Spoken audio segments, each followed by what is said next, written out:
চিকিৎসা চলছে ধীর গতিতে, পুনর্বাসনেও নেই দৃশ্যমান কোনো উদ্যোগ।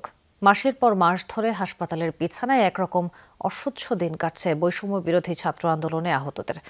বুধবার স্বাস্থ্য উপদেষ্টার গাড়ি অবরোধ ছিল এসব পুঞ্জীভূত ক্ষোভের বহিঃপ্রকাশ। পঙ্গু হাসপাতালে ভর্তি আহতদের কথা শোনাচ্ছেন সহকর্মী তাজনুর ইসলাম, ছবি তুলেছেন মাহমুদুর রহমান জয়। ২৬ বছরের টকবগে তরুণ মাদারীপুরের কালকিনিতে জুলাই আন্দোলনে ছিলেন একেবারে সামনের সারিতে। বিস্ফোরণে ক্ষতবিক্ষত হাত নিয়ে পঙ্গু হাসপাতালে কাটছে ৩ মাস। যদি আল্লাহ সুস্থ করে, আল্লাহ যদি হাত দিয়ে খাইতে দেয়, এছাড়া কোনো উপায় নেই। ৩ মাসের বেশি হয়ে গেছে, এখন যদি ডাক্তাররা কিছুই বলে না যে কবে ছুটি দিবে বা কবে বাসায় যাবো, কী করবো, পড়ে রয়েছি, কিচ্ছু করার নেই। হাসপাতালে ভর্তি আহত প্রত্যেকের কষ্টটা এক, গল্পগুলো আলাদা। ভবিষ্যৎ নিয়ে শঙ্কা সবার। তো 2 দিন আগে মাত্র অপারেশন হয়েছে, যে অপারেশনটা গত 3.5 মাস 4 মাসের মধ্যে বাংলাদেশের কোনো ডক্টর করতে পারে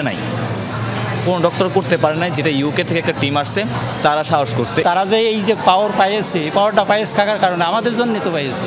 আমাদের এই রক্তের বিনিময়ে তো রক্ত তারা কট্টক দিয়েছে। আমার 10 ব্যাগ রক্ত খালি অপারেশন থিয়েটারতে দিতেছে, 10 ব্যাগ রক্ত। মাসের পর মাস ধরে তারা পড়ে আছেন হাসপাতালের বিছানায়। রাষ্ট্রের পক্ষে কেউ দেখতে গেলে পরের কয়েকদিন কিছুটা সমাদর জোটে চিকিৎসায়।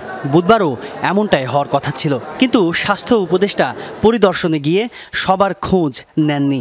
এ ক্ষোভে রাস্তায় নেমে আসে আহতরা।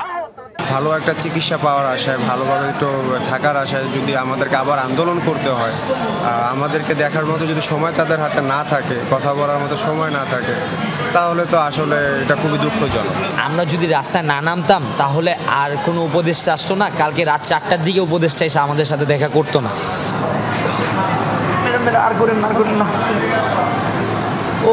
আহতরা বলছেন, যাদের রক্তে নতুন বাংলাদেশের যাত্রা, এমন অবজ্ঞা তাদের কাম্য নয়। তাদের স্পষ্ট 3টি দাবি: সুচিকিৎসা, চিকিৎসা চলাকালীন পরিবারগুলোর জন্য আর্থিক সহায়তা, আর সেরে ওঠার পর তাদের কর্মসংস্থান। ক্ষতস্থানের ব্যথা, ভবিষ্যৎ নিয়ে দুশ্চিন্তা আর মাসের পর মাস বিছানায় পড়ে থাকার বিরক্তির কিছুটা কাটছে নিজেদের মধ্যে এমন গল্প করে। সহযোদ্ধারা এই 3 মাসে হয়ে উঠেছেন একে অপরের আত্মীয়।